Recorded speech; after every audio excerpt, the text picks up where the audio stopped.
What is up, everybody? Welcome to the Mana Value. This is the first time we're doing this on the channel. People that have been following for the past year know that I've been doing deck techs, but now we're kind of doing a podcast thing. My name is Dustin, and welcoming Alec to join me in this little adventure here.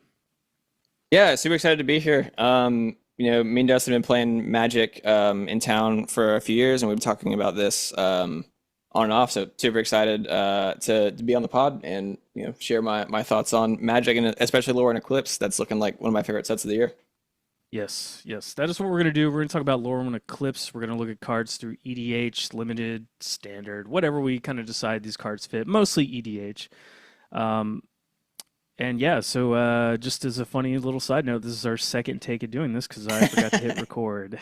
It's classic, Yeah, you got to let people know the behind the scenes shit. It's funny Yeah. that way. So with that, we're gonna we're gonna get back into our first card, where we were discussing Burden Stoneback. It's a one generic, one white creature giant warrior.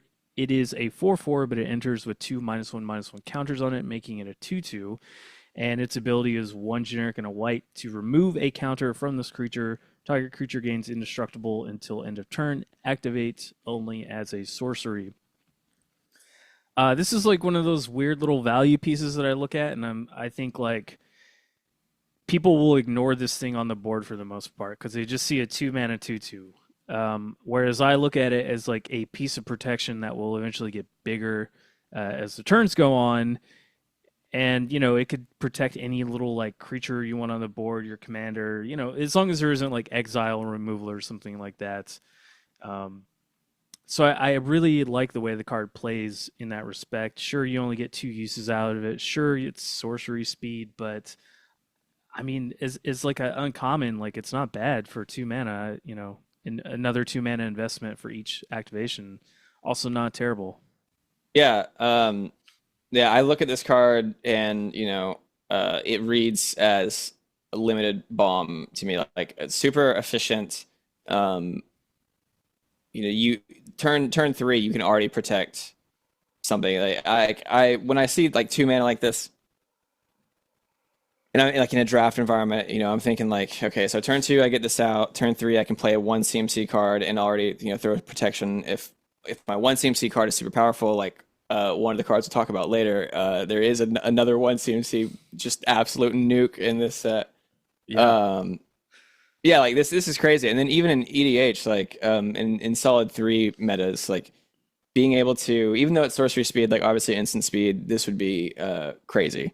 Um, you can easily protect something important before you start your whole, turn cycle that you potentially pushed in the game.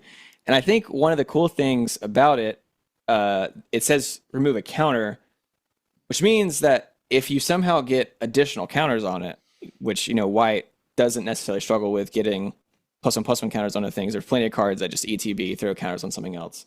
Yeah. Um, you can keep it going. So you get two free to buff the creature, but and obviously like in the lore mechanic like has a lot of blight. Some obvious pulls there, but if you're in a like a Selesnya +1/+1 counters go wide deck, like this could be huge. Oh, yeah. Shoot, I didn't even think about that. Yeah, just putting more counters on it. Yeah. Yeah, and there's the other thing I was looking at too is the mana value. It's only two. There's a lot of cards that care about just getting something that's 2 mana value out of your graveyard. Hmm. And so if that thing dies, you could just bring it right back, do it Yeah, all over again, protect something else. yeah. White has no issues getting little guys out of the yard Yeah. and back on the field, especially like if you're in an Orzhov deck that can like Orzhov Reanimator. I Oh man, mean, this thing's worse. awesome. Yeah, the other thing I want to mention about Lauren that you kind of touched on with the blight mechanic is a lot of times I notice when sets come out, only one color kind of gets like whatever the main mechanic, one or two colors kind of get, like whatever their little theme is. Yeah. But this, you see the -1/-1 counters in almost every single color in the set, which is kind of rare. I feel like they don't do that too often. They usually relegate it to one or two colors. Yeah, it's an interesting. I think I don't think sets frequently have this like the entire set like kind of functions around this like core mechanic, and it'll be interesting to see how it plays out. Like I see it going one of two ways. Like sometimes in a draft environment, when there's like a strong through line, it almost means like there's no bad like wrong answers when you're drafting cards. Like, well, everything is going to feed into these +1/-1 counters. Yep. But also, I think Edges of Eternities with Warp kind of had a similar feeling. Like Warp and artifacts were like such a core, like everything cared about it. But that meant you kind of got to break the color pie. Like I'm sure I've mentioned to you, but like one of the limited decks I got to draft from Edges of Eternities was this like Boros aggro warp landfall deck where I just would get stuff like lander tokens fast Yeah. with warp effects, throw stuff on, give stuff like warp stuff in with haste, and I had a great time with that. And so it'll be interesting to see if the -1/-1 prevalence is similar in that like giving every color this tool opens up like unique and different play styles that we don't usually see in certain colors. Yeah, I feel like at least from the few games that I've seen so far with Commander and just draft stuff, it does feel that way so far. I haven't Mhm. got to play it personally myself yet, but it'll be interesting to see how it plays Yeah. in person. Yeah, I'm excited to get my hands on some Lorwyn cards and actually play it.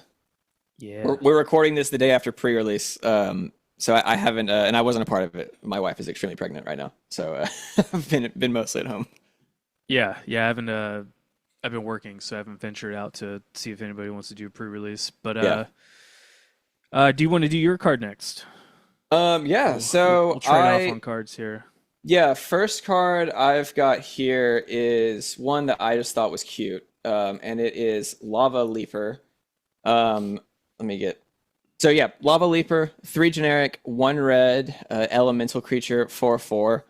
All creatures have haste. Whenever a player taps a basic land for mana, that player adds 1 mana of any type that land produced. Um, I love like symmetrical effects, like full Yeah. stop. Um, and this guy is just so funny. For a couple, one, all creatures have haste. Like Mass Hysteria is one of my favorite cards of all time. Like you drop that. I had a teamer deck a while back with the Swarm Lord, and whenever I'd get into late game and like things just weren't going my way, I was like, well, let's just drop Mass Hysteria and and just see where where everyone falls. So like having Mass Hysteria on a card, and then to double everyone's mana and to really pump the brakes, or like to not to remove the brakes, to really pump the gas. Yeah. Um, these kind of like game acceleration cards I always find so interesting and almost like a pseudo protection for yourself of like no one wants to remove the person or the creature that's enabling them to drop an 8 CMC creature on turn 4. Uh, I also have what is it? Yearlock of Scorch Thrash deck Oh list. yeah. The mana burn guy. So like part of me like wants to throw Lava Leaper in there. Yeah, that But I would just be think pretty good he's in that deck. yeah, I just think he's such a funny little guy, and like I doubt he'll see much play, but the times that this hits the board, like they're going to be memorable games without a doubt. Yeah, I do plus 4 mana 4/4. Not bad. Yeah, Can it's just block a lot great. of It's stuff. just a great body. Yeah. Yeah, I was looking at this too, and like it does kind of have that group huggy kind of feel. Even though, the only group hug deck I can think of to put it in would be like Kinios and Tiro Meletis. Yeah, because Bumbleflower doesn't have red. No, But even then, just like I didn't even think about in the aspect you were talking about, where it's like it kind of does protect you because nobody wants to get rid of that thing. I was like, yeah, okay, that makes sense. It's gonna yeah, stick around on the board, probably. Who knows? yeah. You at least get 2 or 3 turn cycles before the person that's getting overly punished by the other 2 people who are just swinging everything they've got at them. And like even as a just a haste enabler, like in my I see this potentially having a home in my Jan Jansen deck. That's just like artifact creatures go wide, Oh and like yeah. drop this with my treasures, and then like I have like one big turn for all my lands to tap for extra mana and give all of these artifact creatures I'm producing haste. Again, like there are certainly more efficient ways to get a game outcome like that, but I love these. Like it's like a 30-cent card right now. I love these just like Not bad. super cheap, super interesting, like fair Magic cards. They're like, if you use it correctly, you can pop off with them. And they have like a downside that keeps them fair. Like that's the tier of Magic that I find the most interesting to be in and to play. Yeah, I feel like the other thing about this card that's probably going to get people that nobody's going to read is that it says basic land. And you got to think about how Yeah, many that's a people good don't shout. run that many basics. Yeah, I'm a that's big that believer. basics. I have a bad habit of not running enough basics. So like yeah, that like this in the mono red deck, Ooh. especially in a pod that might be Oh. running infrequently be running basics. This Yeah. could just be a one-sided all of your stuff taps for 2 now. And like red struggles for ramp. So I mean this could just be a cool ramp piece to throw in a deck that's struggling to get big red cards out. I just thought of a deck that this would go excellent in. Heartless Hitsuguru.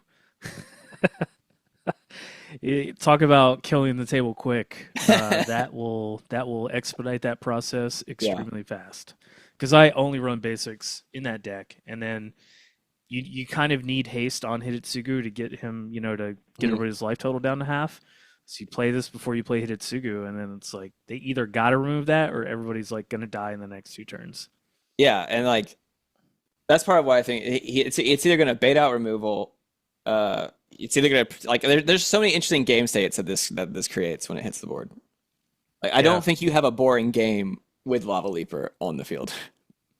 I would agree. Yeah, that's a cool little card. I Mhm. definitely I definitely can appreciate it and see some thinking of stuff that it can go into. Yeah. All right, let's move on to our next card here. I chose Glenn Alendra's Answer. It is 2 generic, 2 blue for an instant that says this spell can't be countered. Counter all spells your opponents control and all abilities your opponents control. Create a 1/1 blue and black fairy creature token with flying for each spell and ability countered this way.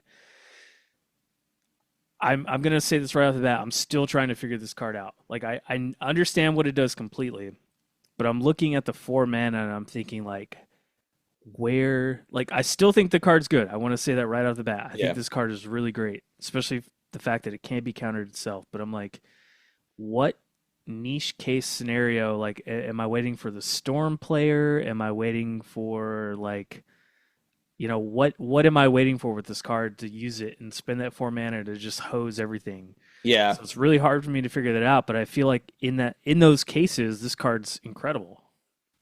Yeah, like the obvious game states that come to mind for me are these like you see 2 players, there's like a big bad and you've politicked someone to convince them to destroy, like target removal.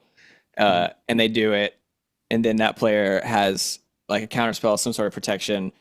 And you get into these like politic states where everyone's like, does that all resolve? And then you as the blue player, like, well, I guess I'll tap 4 and like and hit this. And it's one of those magic cards where again the balance of magic is like on such a knife's edge. If this is a 3 CMC card, like I think this card is probably like is crazy. Like 3 Yeah. CMC for just a counter spell that can't be countered, solid. 4, you're starting to get into that difficult area to cast. Like I think again lower power EDH, like maybe turn 7, turn 8, you're trying to close a game out. You're holding up the 4 mana. You're letting some stuff hit the table, like some removal, board wipes, whatever, to then just blow it all out with a Mhm. unstoppable 4 CMC counterspell that gets you blockers to potentially survive like one last swing. Um, yeah, it's a card that I think the decks that can afford to run it, it's going to be a menace. Yeah. Sort of like Academy Man in like token generation decks. Like Academy Man's not absolutely not a card that should be banned, but every time I play against it, I'm like, this card needs to be banned. Yeah. I'm sure I'm going to see this eventually and be like, that's just the most broken. Like, what are we supposed to do? Like, we can't counter it. Yeah, the only other thing I can think of is if somebody has a commander that like their ability is going to trigger like a ton of times or whatever, and you want to Yeah, stop that. Which like, oh hey, I'm about to go infinite with my commander. It's like, not that anymore. is a good. If someone's putting like infinite triggers of something onto the stack to then while before they've all resolved, counter all of them. Yeah. You let the infinite landfall player or whatever like get all of them out, put them on the stack, and be like, do you pass product? Like, are you done? Like, okay, well, I'm actually just gonna clear the stack, and you get none of that. I could see, and yeah, and like having a stifle effect like that alone is pretty good. Like that does kind of protect you from, your Craterhoof Behemoth. Like that's like my go-to. Oh Like yeah. Craterhoof comes out if you're sitting on 4 open mana. That's just the hard part. Is you're burning so much mana to sit on like a powerful counter spell. It's just expensive. So I mean, if you can in blue, if you can, I mean, I guess in Simic, like this could probably be pretty efficient. Like get it, if you're ramping enough to be able to reasonably hold up 4 mana. Um, but yeah, Yeah. the 4 mana is tough to be sitting on.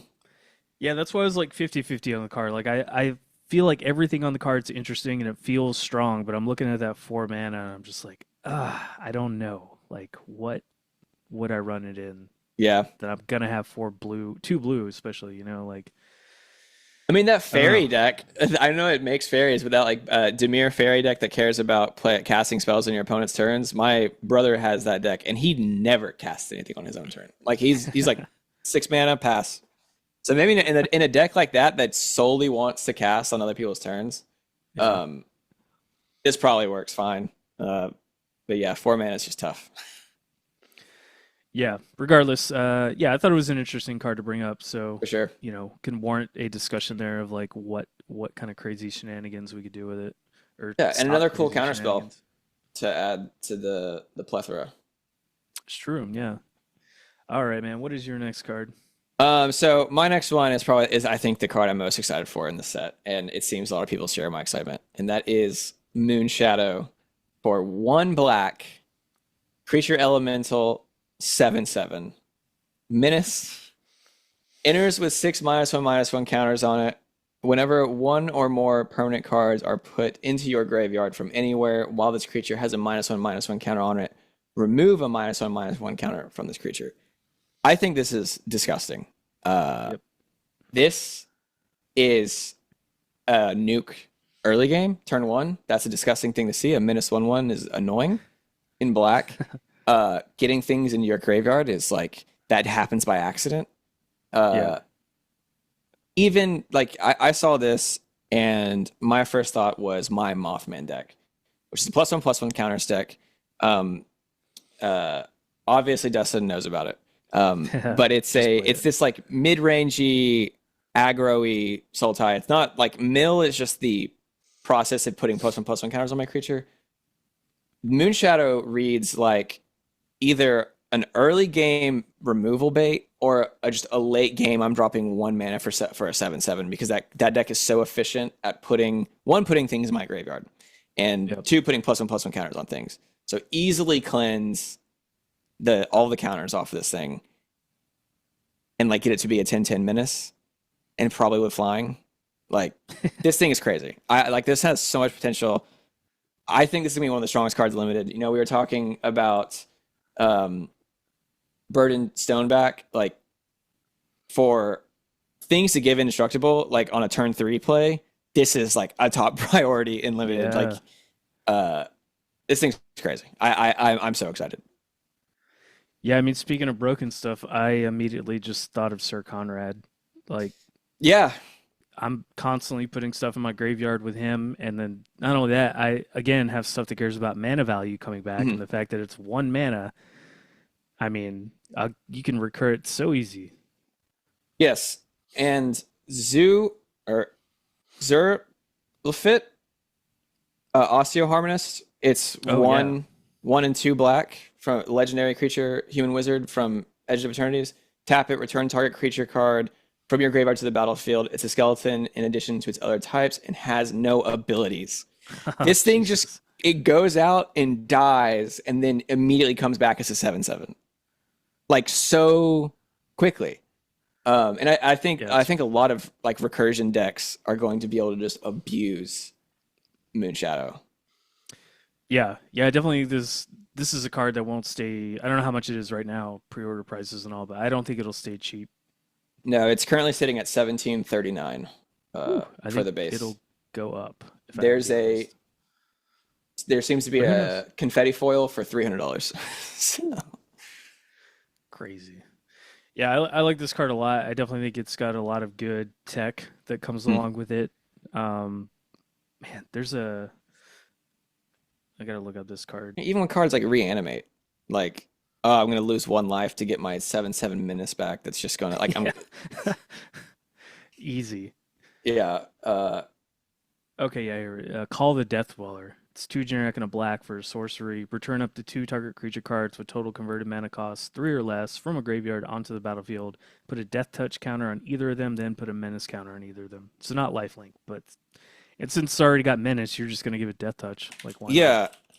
Yeah, that also makes me think about Lively Dirge as being a solid reanimation piece for this. For those who don't know, Lively Dirge from Outlaws Thunder Junction, one in a black, has Spree, so you can tack on additional mana costs to get additional abilities. Spree 1, search your library for a card, put it into your graveyard, then shuffle.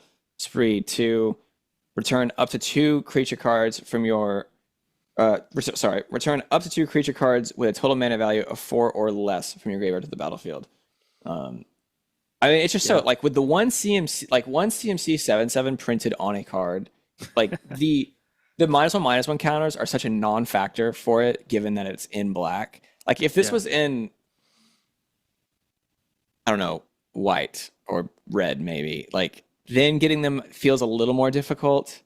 But if you have access to blue, green, like to Sultai, if you have access to the Sultai colors, like just, things go into your yard just by accident. Like we just play spells and like, oh, I forgot I have some sort of mill effect when when stuff enters. yeah, Um, yeah, yeah. It's I'm very pretty excited. solid. Mirror form. It is four generic, two blue for an instant. Each non-land permanent you control becomes a copy of target non-aura permanent. It's an instant. I know it's kind of high mana value. It's 6 mana value. But I just keep thinking of all the disgusting things I could turn my entire board into with this card, and I'm just like, I cannot wait to try some Yeah, weird, gross, jank shenanigans with this card. I yeah. Again, this is one of those cards that I'm just like immediately gets me like thinking of all the different ways I'm going to abuse people with it. One, I mean, things like mechanized production. This just ends the game.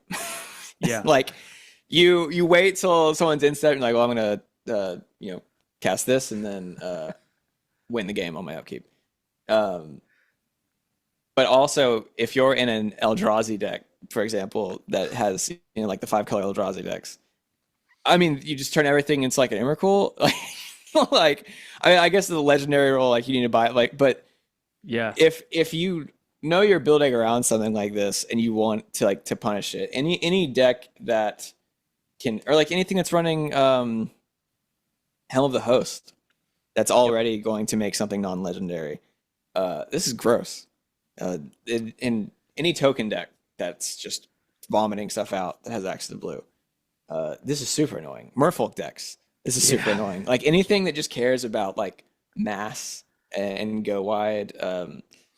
I think back to my brother had a Artifacts Matter blue deck that one with that, oh, I can't remember the name of the card, but when it enters, all of your artifacts became creatures with haste. Cyberdrive Awakener. Cyberdrive oh Awakener. yeah, 5 CMC or 5 generic, 1 blue artifact creature construct flying. Other artifact creatures you control have flying. When this creature enters, each non-creature artifact you control becomes a 4/4 artifact creature until end of turn. Um, Another 6 CMC blue spell that is just like a that ends games. true. And if you've got a bunch of artifacts out and you've got a creature that's worth swinging with, you cast this, and they're all of a sudden creatures that Whatever. can, Yeah, that can easily kill players. Um, yeah, that's a very cool card. yeah, yeah. I keep thinking about like treasure decks or like weird artifact decks, like your Jan Janssen deck. Like, Mhm. could you imagine like turning all those little artifacts into something just? Oh wait, no, there's no blue in that. Damn it. No blue in it, but Yeah. any like think of like a pirates deck, right? That has like Oh maybe it yeah. cares about treasures Ooh. like, or like sacrifice, like artifacts That's going in the good. yard.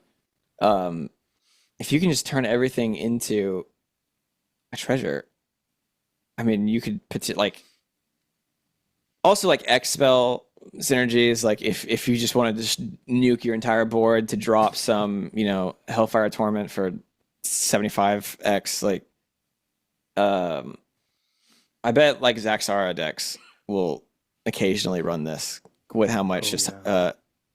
Hydra tokens those things pop out. Yeah, Um, it's a cool little piece, and at an instant speed. Like I'm so glad it's instant, not sorcery. yeah. Yeah, that's what immediately drew me to is like, oh, instant speed, huh? Yeah, that can get real gross. Yeah. Before we move on, while we took our quick break, I thought of two disgusting uses for mirror form. Okay. One, so I have a curses deck, Okay. and if I could turn all of my non-land permanents into one specific, or I guess they're non-aura. Damn it, it does specifically Oh yeah. prevent that. So never mind. But second, this is great board wipe evasion. If you got a lot of creatures, big board state, someone drops a board wipe, and you just don't want to lose all of your tempo, drop that, and you're like, screw it, I'll have them all become my soaring. Like I don't like now I've got 45 soarings. Yeah, yeah. Yeah, I was kind of thinking too, like the stuff that you could turn everything into. Could you imagine making your whole board academy manufacturers? Yeah, like that is token decks that can make use of this are going to really eat good with this card. Like, Yeah. I kept thinking about Adrix and Neve too, but the only problem is like then they would get turned into whatever you're gonna turn into, but I I mean, don't know. Do think you of have a way all to the like blink them and then do yeah, it? all the like Azorius token decks that run all the token doublers, or even I guess Bant token decks. Yep. Like I think Sam at our Magic Night had at least one point had a Bant token deck that had all the green token doublers, all the white token doublers. Like imagine if you could just turn all of them into like the Osier triple tokens, and then just Oh God. like you're already making so many pieces, and then you turn all of them into one of your doublers or triplers, and you're just printing nonsense. Like it might be win more, but also it'd be so funny to just be like, so I'm gonna cast a spell that makes me one soldier, and it's actually gonna make me 55 soldiers. Yeah. Yeah. Yeah, I've been working on a Bant deck that's the same way, where it's got all my token doublers and triplers, but I'm only doing it so I can make copies of the bobbleheads. Just try and Mhm. make as many copies of those things as I can. So also thinking about that, turning my whole board into bobbleheads. That dude, this is a bobblehead card. Also shrines, like shrines, this Shrines. like Ooh. everything that cares about like Oh, having an amount of that shrines are type. legendary. Oh, shrines are legendary. Yeah. All right, if you're running mirror form, you need to bypass legendary rule somehow Yeah, yeah. to There's get the some cool most fun stuff out of though. it. Yeah, there's definitely some cool possibilities there. All right. What is your next card? Sweet. So my next card, is going to be one that I don't think anyone will be surprised about hearing about is Hexing Squelcher, the card that apparently is going to kill CEDH. Yeah. It's a one generic and one red. It's a Goblin Sorcerer 2/2. This spell can't be countered. Ward pay 2 life. Spells you control can't be countered. Other creatures you control have ward pay 2 life. Um, I feel like this card needs no explanation as to why it's good. One, it's a 2 mana 2/2. Yep. Uh, so there's no with no downsides. Um, it can't be countered, and it's going to prevent all of your spells from being countered. The only way, I see this, and I'm like, if you're playing against a blue player who their entire game plan for surviving is just counter spells, this comes out on your opening turn, and they can't. They sit on their hands. Like if they're not running hard creature removal, uh, you could easily close a game with this. Um, I'm not CEDH coded. I actually have like a strong disdain towards CEDH. Um, Yep. that if not to yuck your yum, if you're into it, I'm happy for you. I'm glad you can enjoy it. Not anything I enjoy playing. I've heard this card talked about in those circles. I have no context for if this is actually a good CEDH card. But I am vaguely familiar with the semi-blue deck that's all about your creatures not being counterable because so much of CEDH functions on counter spells and removing spells from the stack. Yep. Um, this just seems like such a good generic red protection piece, and it's sitting at almost $30 right now. So obviously, folks folks think this is going to be a strong card.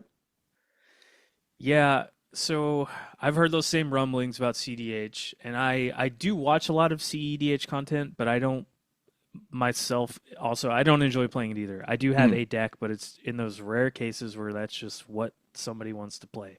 Yeah, Um, but I can see how this will hose a lot of stuff.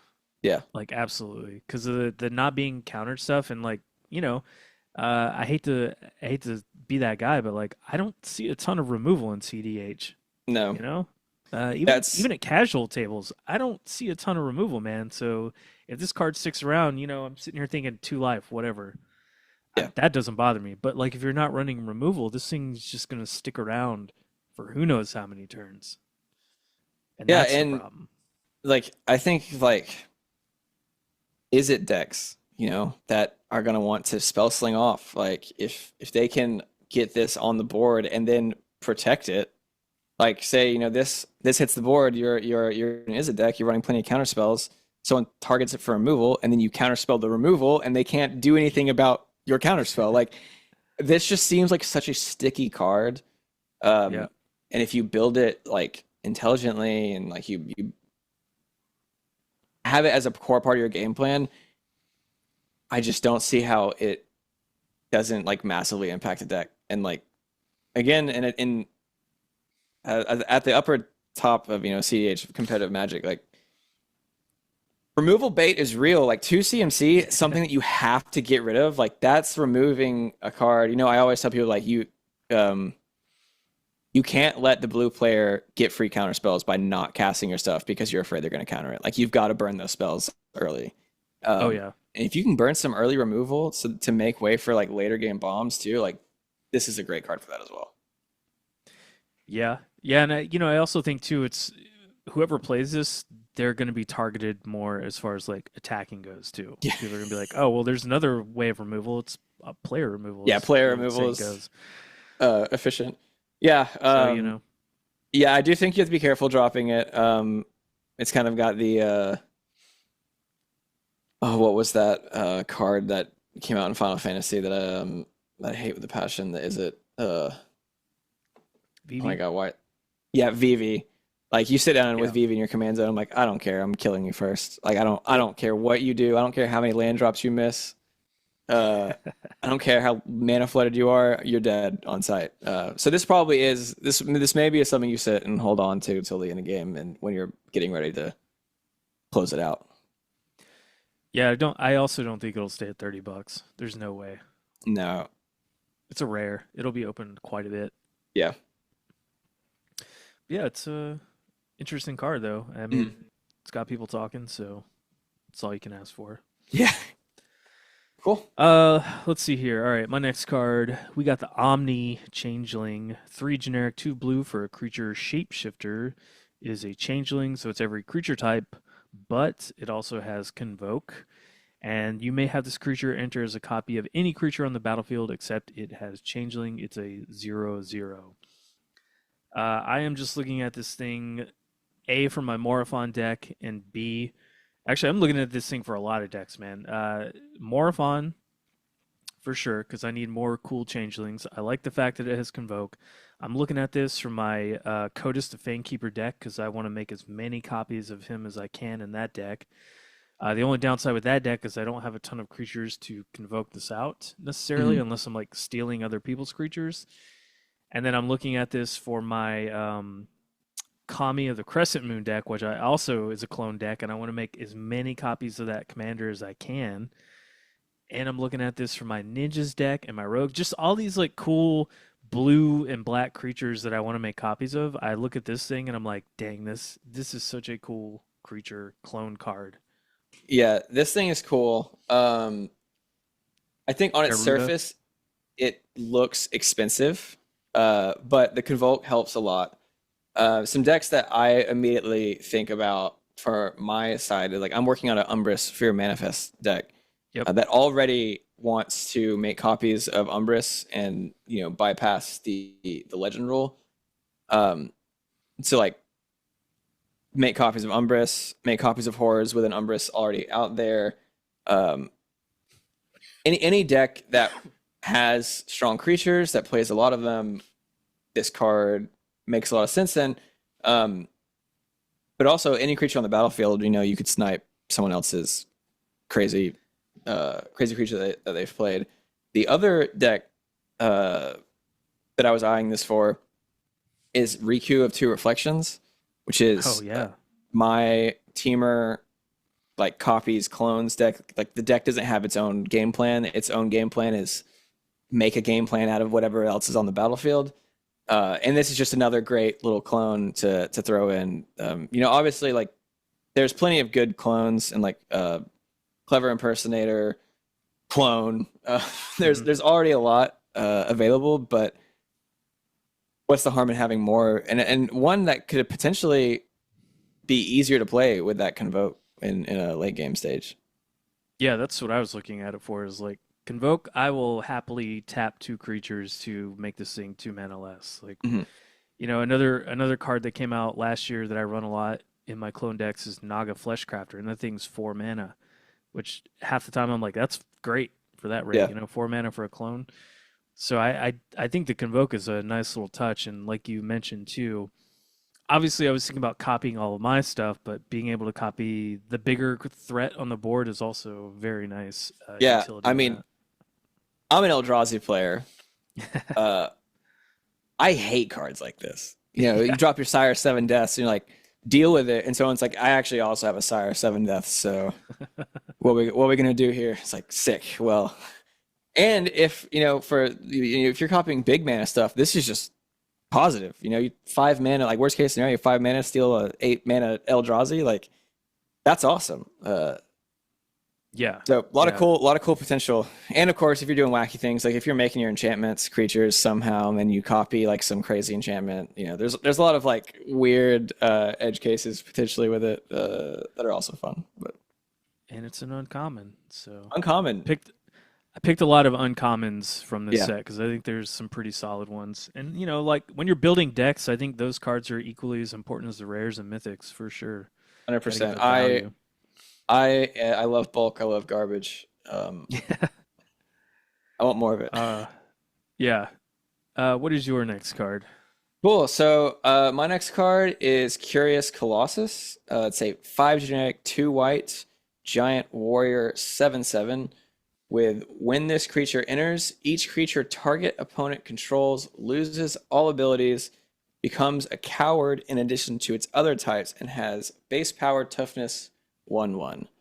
Now, I love this card for a myriad of reasons. One, obviously, just to get it out of the way, like with the recent addition of Airbend and obviously White's like plethora of abilities to flicker and exile and return stuff, this is just a hate piece for the whole board. Yeah. I also think it's so funny that it targets one player. You're like, actually, you in particular, you've been pissing me off all game. So all your stuff's gone. Everyone else is cool. Um, I also love the artwork. I just think it's a fun little card. It's sitting currently at pre-release price is only at $2.44. Um, it's just a cute little like target deal with one player piece. Even if they're a tokens player, like their tokens are gonna be severely diminished. A lot of like just you could keep flickering this and like obviously hit the whole board, but Yeah. 7/7 mana for a 7/7, deals with a bunch of creatures. And there's like isn't there a deck from Tarkir that cares about cowards? I think there is a Cowards Matter card in there, so potentially a good piece Yeah. for that. I think that might be mono red. I can't remember off the top of my head. But yeah, I just thought it was an interesting little tech piece. Yeah. No, I definitely, 7 mana is up there, but if you're playing it, it's probably to try and close something out or take care of one player. So Hmm. that makes sense. It's not like any worse than a board wipe, honestly. But yeah, man, 1/1s, and then you try and crash in with the 7/7 against them, like they're gonna be forced to block and deal with it. Yeah. And now here's my question. So when it leaves the battlefield, do they go back to being normal, or they just that's the effect it has only when it's on the battlefield? When this creature enters, each creature target opponent control loses all abilities, becomes a coward. That I mean, to me, that just reads they are now 1/1 cowards with all like permanently have lost, which is, I mean, that's gonna hit commanders. Like that's Yeah, gross. That's that's kind of a what I was thinking. yeah, and you know, stuff like that. Like if you don't have a way to destroy or sacrifice your own commander, that can be so frustrating and devastating. When you're like, please, someone just kill it. Like let me reset my command. Like I remember like Dark Steel Mutation when I first started playing Oh, Magic was like the bane of my existence. I just like, please, someone like exile the board. Like hit me with the farewell, please. Um, yeah, I heard somebody the other night their commander got imprisoned by the moon, and so it was just a yeah, mana rock. you just stare at it sometimes. And what's like green has the one that turns it into an elk. Kenner's transformation. Yeah, yeah. There's a Yeah, couple are just like, if no one swings at you, if everyone's just like, well, don't need to worry about that person anymore. It can be hard to cleanse some of this stuff. Um, yeah. There was a game I watched today actually where it was like this rare from the new Capennis or Karlov set maybe. mhm. It's an instant. It turns your creature into a clue and just stays that way. I was like, wow, that's actually pretty darn good. And so I was like, started looking up that card and what I could slot it in. Yeah, those Love. like niche, like turn something into something else cards, I feel like are underutilizing Commander over pure removal. Like I think people underappreciate making someone take an extra step to reset their Commander. Like Yeah. sometimes removal is actually worse than making someone sacrifice it. Make them spend like 2 mana to sacrifice the clue and reset it, or yeah, they can be frustrating. Yeah. Yeah. I'm gonna go over these next two cards kind of quick because one Sweet. is just like, it's a common. It's Blight Rot. It's 2 and a black for an instant. Put 4 -1/-1 counters on target creature. I like this for two reasons. Yes, one is removal, but also if you're playing into the all the blight stuff or the -1/-1 counters in the set, it works really good with that. Um, Obviously, we have Overkill from the Final Fantasy set that is like also kind of that same thing where it gives that negative, so it deals with indestructible creatures in that way, which I like because I know I try to do this all the time in my decks. Is like, how can I make my commander indestructible? Uh, but these kind of effects that give it counters, negative counters, are like the bane of my existence. So I always welcome removal that does that in some way. So I like this card. Sure, it's 3 mana, but it's instant speed. It's like a murder. I Yeah. don't mind running a murder every now and then or a Doomblade. Yeah, the card that this immediately makes me think of is Cleopatra, Exiled Pharaoh, Hmm. which is I think she's been slowly climbing up, but she's a commander from Assassin's Creed, which I feel like was a set everyone skipped.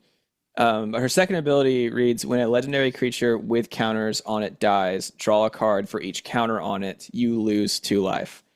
Ooh, So you hit, you blight rot, put 4 -1/-1 counters on someone's commander, kill it, draw 4 cards, gain is it gain 2 life from Cleopatra? Or lose 2 life. Like, that's a somewhat specific scenario. Um, but it could be a cute little interaction. And of course, like, I mean, even if you don't remove it, like 4 -1/-1 counter sucks. yeah, no, that's a Like lot. That's what I'm saying. that's Like, that's enough to really kneecap a creature, to potentially not swinging anymore. yeah, yeah, the rate's solid on that. That's why I was like, for a common, it's probably going to get overlooked, but I will definitely like try slotting these in quite a few decks just to see how it plays.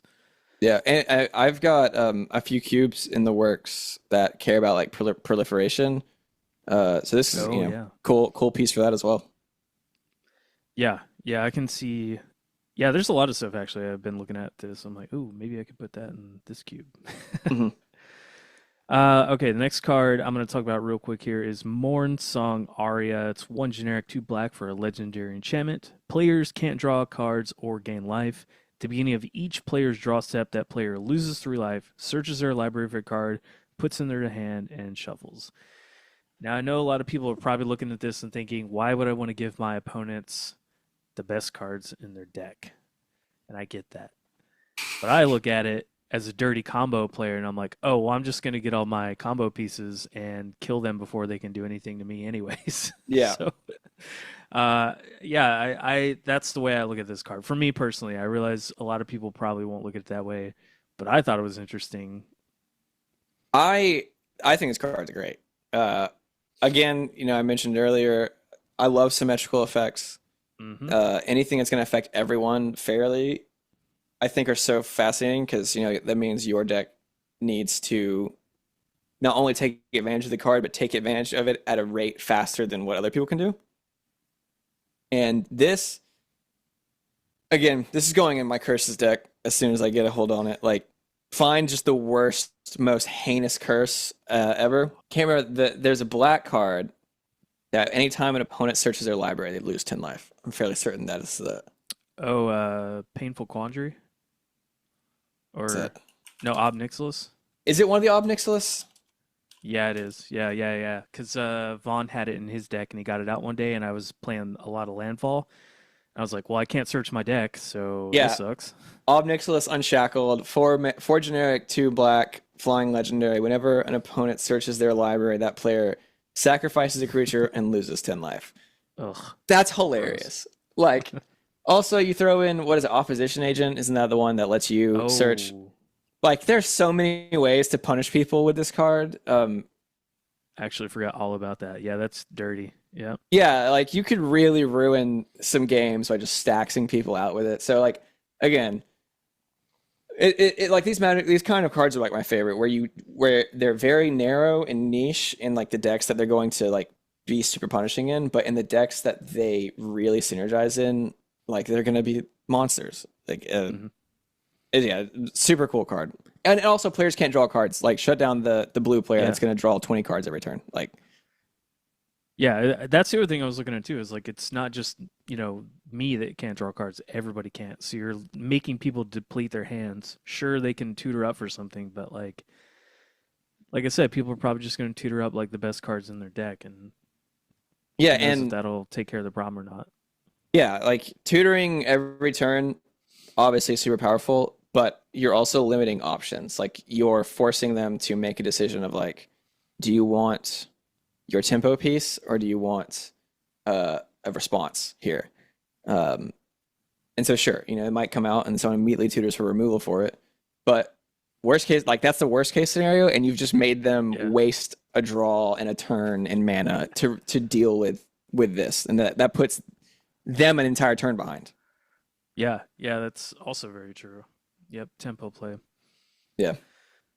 All right, what is your next card? So my next card is kind of a weird one, but I did think it was worth bringing up, and it's Meek Attack. It's a red enchantment for two generic, one red. Reads for one generic, one red.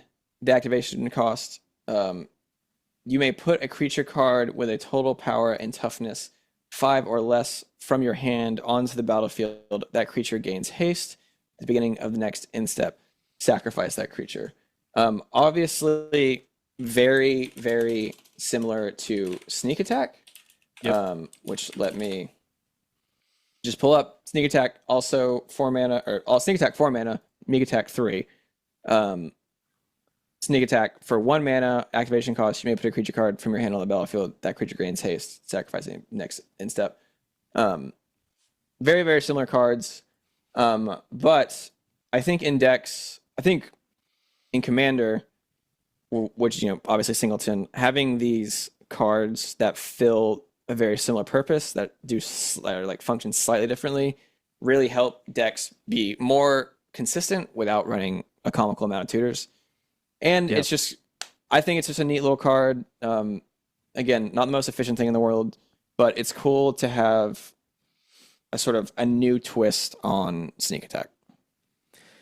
Yeah, I mean, I was immediately thinking of my Crush the Bloodbraided deck, where like I have a lot of like 3 mana tutus or something like that, and it's like, okay, I can get them out for one less mana, and I want stuff to die, so I Yeah, don't care about it getting sacrificed at the end of turn. So, little cost reduction, getting out something cheap and that I want to sacrifice makes perfect sense for that deck. Which I also have a sneak attack in that deck as well, because right. I just want stuff to die. Yeah, Um, so I definitely and thought about it in that deck. yeah, the cool thing about both meek attack and sneak attack is not necessarily like even though they do come out with haste, but you can dump stuff on other people's turns. So you Yeah, drop some blockers. big problematic creature and be a turd with it on someone else's turn without them really seeing it coming. But yeah, nothing crazy. Obviously, not anything new. But I thought it was cool that they were bringing back a similar um, mechanic from sneak attack. Yeah, yeah. I think also I'm thinking about like this is something I'm gonna bring up here in a second, but like the black red goblins deck that people are inevitably gonna build out of this Mhm. set. This would be great in that because you want a bunch of goblins to like hit the board and die. Yeah, So kind of and makes that sense. like it could that one turn extra of like getting it out before what sneak attack would be on turn 4 in a Mhm. goblins deck. That tempo might really matter. Like if you're playing a 4 CMC goblin commander, having Meek out on turn 3 to then get your 4 CMC goblin commander out on turn 4. Um, I mean those tempo plays, that tempo matters, especially in red Yeah, in a color that struggles to get consistent ramp outside of treasures and whatnot. yeah, yeah. That's true too. Let's see. I want to talk about three cards in one, just kind of get through this list a little Sweet. faster. So this set gave us a ton of kindred support, and I think a lot of decks that were needing some good stuff in the uncommon slot got a ton of really cool cards. I'm talking about Eclipse Boggart, Eclipsed Elf, and Eclipse Flamekin, your Goblin, Elf, and Elemental typal creatures.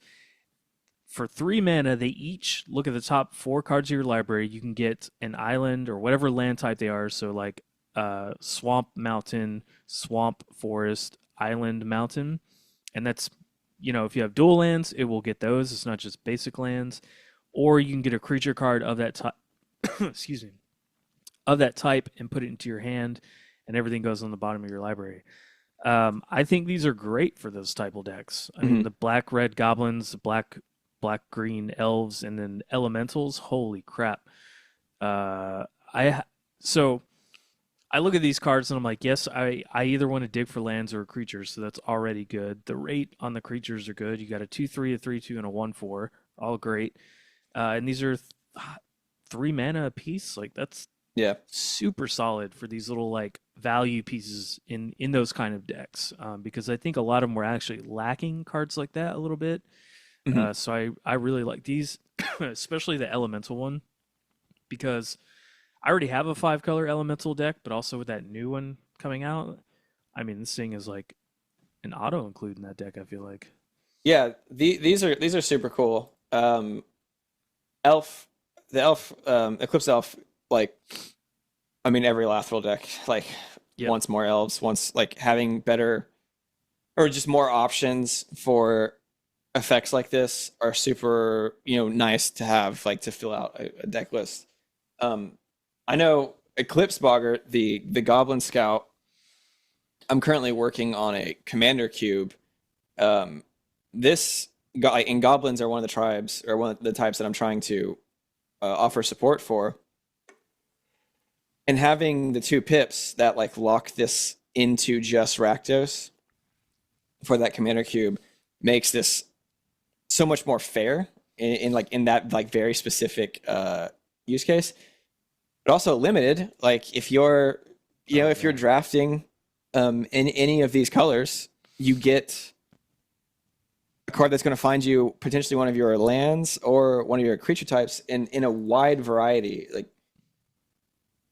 being able to be in blue green and drop this elemental, or being in black white and be able to drop this elf. Super flexible in a lot of different scenarios. Like I yeah, like, I love these uncommons that are just like like eating your vegetables. Like they're not the most sexy cards on the planet, but they're efficient. They're going to find you other cards. They're fun. Who doesn't Yeah. like a 3 mana little guy? Yeah, that's kind of the way I was looking at them too. It's like, yeah, they're not the strongest things in the world, but like they're just like adventurous impulse type cards. Yeah, Like you're just gonna look at the top, but digging 4 cards deep, that's pretty solid. yeah, yeah. 4 cards is not bad. And All right. you reveal a goblin, swamp, or mountain? You get 1 card out of the 4, but I mean Yeah, yeah, that's still solid. yeah. I know. I think so too. I mean, just like because when I'm building decks, I look at stuff like this, like, okay, cool. Uh, you know, when I need cards or like what is going to be in my opening hand, I think about like these kind of cards Mhm. in like early game, but even late game, like you're probably going to pick a creature over a land. So, Yeah. you know, kind of helps you there too. Yeah, solid little uncommons. That's kind of the theme of like I said, a lot of what I picked, a lot of hmm little uncommon value pieces, because I feel like those get overlooked. Everybody talks about the rares and mythics, uh, but yeah, cool little cards. Yeah, I'm into them. What do you? Oh shit, what do you got next? Sweet. So the last card that I had on my list is Kin Binding. It's 3 generic, 2 white enchantment. Creatures you control get plus X, where X is the number of creatures that entered the battlefield under your control this turn. At the beginning of combat on your turn, create a 1/1 green and white Kithkin creature token. Now, I'm bringing this up. It's a 50-cent card right now, Hmm. solely because I cannot wait to put this in my Jan Jansen deck, which has come up a couple times on this episode. But you've seen it. That deck can easily make 6, 8 creature tokens before I go to combat. Yeah, Uh, and then going to combat, say I've already got Osier out, this alone is going to make me 3 more. And then I've got like what is it? Like Toy Workshop, the Duskmourn card that makes a toy for each yeah, non-toy attacking a player. Uh, there's just so much potential for this to get so quickly out of hand. And then, like, what is it? The gnome that prints gnomes at every upkeep, also in white. Illustrious Wanderer, four generic, okay, 1 white artifact creature golem. Ascend. Other artifact creatures you control get +2/+2 as long as you have the city's blessing. At the beginning of each upkeep, create a 1/1 colorless gnome artifact creature token, which is obviously already in my Jan Jansen deck, which is artifact creatures go wide. yeah, This Kin Binding just I mean it might be win more, but so much of that deck already is just like vomit artifact creatures, make them big, like as fast as possible. Um, yeah. and if you make That's creatures on other people's turns, they still get the bonus. It doesn't necessarily have to be on your turn, which Jan yeah, Jansen that's has true. easily can do. Yeah, I'm trying to think. Like, I don't know that I have a ton of decks that I would play this in because I don't. I don't know. I'm not. I mean, I have token decks, obviously, but like, I don't know. It does seem good though. Like, I'm just trying to figure out like the right. Obviously, yeah, token. Oh my God, Heir Apparent decks. Heir Apparent Zinnia Ugh, decks. ugh, gross. That's gross. I don't like that. Also, like if you're running a lot of the warp creatures, you could potentially warp out a bunch of stuff really quickly, really Oh yeah, efficiently, and then have a bunch of little buffs. But yeah, for 50 cents, like it's a 5 mana enchantment, so it's expensive, and it is kind of niche. But like white weenies, that's not like the craziest thing on the planet to be playing. Feels like a cool little card. yeah. Let's see. So my next card here is Lasting Tarfire. It's 1 and a red for an enchantment. At the beginning of each end step, if you put a counter on a creature this turn, this enchantment deals 2 damage to each opponent. I mean, yeah, man, blight counters in the set. This thing's great. If you have a +1/+1 counters deck where you're in red, this thing is sweet. Um, yeah, I just keep thinking of Ob Nixilis or Valgavoth, the I the was red black one. Valgavoth, like this, like I have a Valgavoth deck. I have never seen a card that I'm like so quickly. It's like Valgavoth, you kind of have to do this weird like I care about chip damage on other people's turns. So you have to do this like weird evaluation for cards. But at the beginning Mhm. of each instep, if you put a count on a creature, that's so Yep. free in Valgoth. Yeah, yeah, because you're pretty much guaranteed to do that on each Yeah, person's turn, that's the easily. whole deck archetype is doing damage, putting a counter on Valgoth, drawing a card. Yeah, 2 mana for an uncommon like that, and it's probably gonna sit on the board for who knows how many turns, because nobody's gonna waste No one's removal on gonna that waste thing. removal that early on it. Yeah, yeah. So I was like, all right, this has got some potential in the right decks. I also think about my Mareth Will of the Wild deck. It's like Mhm. a oh, why am I blanking on the red, white, green colors? Naya, Naya? yeah, Yeah. Naya counters deck, and like I'm putting stuff on like same thing, kind of everybody's turns, like adding counters on everything. So could be good in that deck too.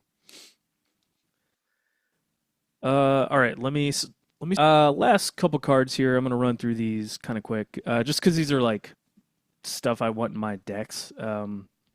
I'm looking at the Twilight Diviner and the Reaping Willow for my Clerics deck.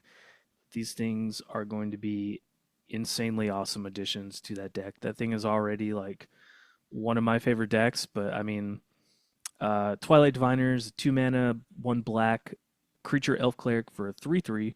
When it enters, surveil 2, and whenever one or more other creatures you control enter, if they entered or were cast from a graveyard, create a token that's a copy of them. Only triggers once each turn.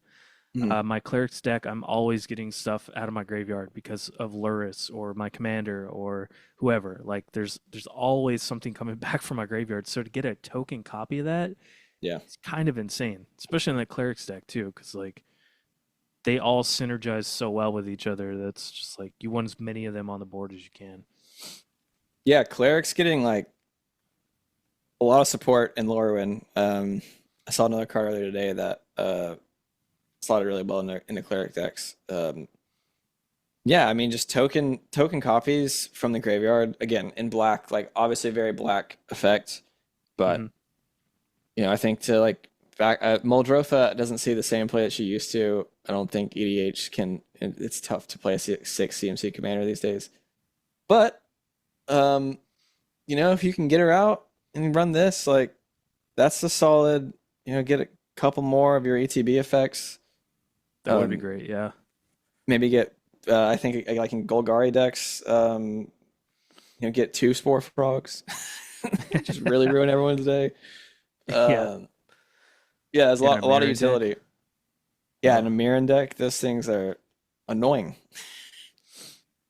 Yeah, and this the Reaping Willow card kind of synergizes well with the other one. It's one generic and then three Orzhov hybrid mana. It's a Treefolk cleric, which I don't know how Treefolk can be clerics, but I'll take it. It's a 3/6 with lifelink, and it enters with two -1/-1 counters on it. But to pay one in a hybrid to remove two of those counters, and then return a creature card with mana value 3 or less from the graveyard to the battlefield. Activate only as a sorcery, but whatever. That doesn't. I don't really care about that part. Yeah, Uh, so you're gonna use this effect to get something out of your graveyard. That thing's gonna trigger. You'll get a token copy of it. Uh, you can get Moon Shadow back with the yeah, Reaping Willow. Like insane, insane value. yeah. And with all of the support that, what is black, green, white? I always forget that color. Abzan. Abzan. The Abzan's been getting for like big butt defender creatures. It's a three Yeah, six. Like this could easily slot into one of those decks as just an easy recursion piece. Like you want to get one of your cheap little guys back out a couple of times. Throw this in there. yeah. Like activate only No, a sorcery. I almost feel like I get recursion at instant speeds strong, but like 4 mana for a 3/6, solid. Like just out the I gate. agree. It's got lifelink too, which is pretty damn good. Yeah, it's a great blocker on top of being a reanimation piece. Yep. Yeah, so I'm looking forward to those with my clerics deck. Definitely got to figure out what to take out, but these are Mhm. gonna go in when they can. And then the next thing that is pretty disgusting in my elementals deck is the Twin Flame Travelers. It's two generic blue and a red. Creature elemental sorcerer is a 3/3 with flying. If a triggered ability of another elemental you control triggers an additional time. Well, Yeah. my elementals deck also has a Yarok in it. So in Magical Christmas Land, if both of these were to be on the battlefield, yuck. It Yeah. I mean, would be that's dirty. yeah, it's one of those cards where you just read it and you're like, yeah, that's I can see how this would be pretty good. Any additional, like obviously if it's twice, like that's a little better, but additional is still solid. Yep. Yeah, elementals. Is Craterhoof an elemental actually? Uh, let's see. Nope, just a Nope, beast. it's a beast. I was gonna say, I'm pretty sure I'm probably just thinking just general Omnath shenanigans. Yeah. There's got to be a slot for this and some Omnath nonsense. Oh, absolutely. Yeah, that's my five color Omnath is all elementals, and then like there is a new elemental that's kind of like a crater hoof that would it's a jubilation. It's five Hmm. generic and a green. When it enters, creatures you control get +2/+2 and gain trample until end of turn. Well, there you Have that trigger twice. go. It's got Encore on it too. Yeah, I like this new cycle of elemental incarnations in that deck. I'm excited to see. I've seen them play already, and it's like, oh wow, that you look at 7 mana or 6 mana, but they play pretty well, especially in that Ashling deck. Yeah, the elementals in Lorwyn are looking cool. Elementals they're not like a creature type that I typically play, but Hmm. they're a creature type that I think has like a lot of cool or like traditionally cool abilities. You know, Yeah. I won't lie, I've seen a lot of Omnath decks, and like part of me is like a little salty about them, but I also have an Eldrazi deck, so I try to remind myself. I'm like, Eldrazi. But no, I think it's Yeah. cool to see them get more support. Like they're a cool creature type that's been around for like a long standing creature type of Magic, and it's cool to see them get some new toys to play with that are like actually efficient and not just like, oh well, this set has an elemental that you might be able to slot into an elemental deck. Yeah. Yeah, and as a dirty Omnath player myself, I totally understand your hate for it. It's warranted. It's all good. You just gotta save your stifles for the random abilities that are gonna kill you. Yeah. Yep. Okay, so last card I'm going to talk about here, Mirror Mind Crown, 4 mana for an artifact equipment. As long as this equipment is attached to a creature, the first time you would create one or more tokens, each turn you may instead create that many tokens that are copies of the equipped creature. Equips for 2. Again, I just think about slotting this onto Academy Manufacturer Yeah, or something really gross like that. I mean, this and Adrix and Neve deck, you're gonna make twice that many tokens. It's got a lot of really gross things you can do with it, and I that's pretty much when I play tokens. Is like I just want to make as many tokens of this one thing as I can, and I love it. yeah. This here, let me find the card really quick. Like this card was announced like 2 days ago. Okay. Um, Lucy McLean positively armed. I don't know if you've seen this yet. She's No. a she so they're printing more Fallout Secret Lair cards, and there Oh. are three mechanically unique cards in one of the secret layers. Okay. Um, I'm unabashedly a Fallout fan, so I will be purchasing every single one of these. I apologize. I'm a part of the problem. I understand that. But she reads, whenever a token enters, you may have target player other than its controller create a token that's a copy of it. Then you draw a card if an opponent created a token this way. Do this once each turn. Wow. So to help, so you have that out, right? And you mirror Mind Crown on something like an Academy Man. You copy your Academy Man, give someone else Academy Man, and then if they make more tokens with their Academy Man, she sees that, and shenanigans ensue, right? Like lots of potential for some silly stuff. I mean, yeah, like I see this. I also think of my Griswold the Dreadsower deck that just Oh wants God. everyone to have creature tokens. Um, Yeah, and dang, I didn't see these. Yeah, the Fallout Secret Lair is it's an interesting one. I've got mixed feelings about it. Um, we got a secret lair that's a universes beyond of our universes beyond where they reskinned universes beyond cards from the Fallout set. Yeah, I saw. Yeah, the T60 on the T45, and then the Nuka Cola machine on a Sunset Yeah, Sarsaparilla machine. So strange. it is a bit weird, and like not to derail too much. I do think like reprinting Nuka Cola machine is good because Nuka Cola machine's like expensive and is like a solid card. Yeah, yeah, that's true.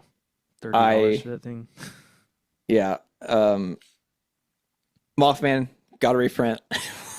Was not expecting a Mothman reprint this Cool though. early, but hey, Mothman is my favorite deck, so I mean, I love Fallout, and I want Yeah. them to keep printing Fallout Magic cards. I'm sorry, I'm sorry, I'm sorry. I get it. I also I hate know. Teenage Mutant Ninja Turtles. I think it's a stupid set. I don't know why we're doing it. I hated Spider-Man. Um, Yeah, man. It's weird for me. Like, so I love Teenage Mutant Ninja Turtles. I grew up on that shit. mhm, But when I look at that set, I'm like, I don't want this. yeah, This is completely unnecessary. Not just for Magic, just in general. Like, I don't. This is not what I want. it And doesn't I feel love like the Ninja kind of Turtles. yeah, it doesn't feel like the kind of IP that can support a Magic set. You know, like again, like Avatar, Final Fantasy, like two massive properties that have such a wide like a depth to them that feel like they can do a whole set. Where like again, like Spider-Man and Teenage Mutant Ninja Turtles, I think gonna have the same issue. It's like there's not enough Yep. recognizable characters. Yeah, Um, I'm gonna have 5 Raphaels in one deck. yeah, I did see one of the cards that got spoiled accidentally from pre-release stuff was a rat that Mhm. makes rats at instep. Um, it won't be in Scryfall, but my brother texted it to me earlier. Let me find it really quick. Rat King Vermin Verminister. Okay. It's one generic, one black legendary creature rat avatar. Has at the beginning of your instep, if a permanent left the battlefield under your control, create a 1/1 black rat creature token, put a +1/+1 counter on Rat King, tap Rat King, sacrifice 3 rats, return target creature card and all other cards with the same name as that card from your Oh, graveyard to the battlefield. So like obviously rat colony decks like yeah, eat, yeah. eat good, but generally my Wick the World Mind deck like just wants rats constantly entering and exiting the battlefield. Um, it'll love that. But honestly, and to take it back to Mirror Mind Crown, like my Wick the World More Mind deck tokens. wouldn't hate this either. Just Yeah. keep copying rats, keep rats coming in. Yeah, Yeah, it it's a just cool feel card. like a kind of like a fixed Helm of the Host in a Yeah, way. it feels like Hell of the Host, like the Hell of the Host we have at home. Like Yeah, but it's still solid. I it's like it. solid, and like Helm of the Host is such a cool card, but the problem with it is it's 9 mana to get online, and Yep. like 6 mana if you don't care about breaking the legendary rule is so much more reasonable for like effects that you want. And even if you have Helm of the Host, like if you're already running Helm of the Host, I feel like this just makes sense. You put it on the ones that are already not legendary and just keep doing it. Just keep making Yeah. more of them. Yeah, it can get real out of hand. So Yeah. that was my last pick. I had more cards, but this got away from us. So we're Yeah, gonna try and keep we it really nice and tight here, not rambling too much. We did have some other stuff we want to talk about, but maybe for the next time we can do that. yeah. So overall, how we kind of agree. Lorwyn looks great. I Yeah. mean, I actually one thing I did want to bring up real quick. Looking at the legendaries in this set, I don't feel like there's a ton I want to build around. I'm not like looking to build a bunch of decks from the set. Even with the commander decks, I'm like, these are cool, but I'd probably rather just keep them as precons, if Mhm. anything. Maybe upgrade them slightly, but yeah, the main set, there's nothing I'm like dying to build around. Ashling looks cool, but it's just generically strong. Is it stuff that there are other commanders that do the same thing she does, but a little better?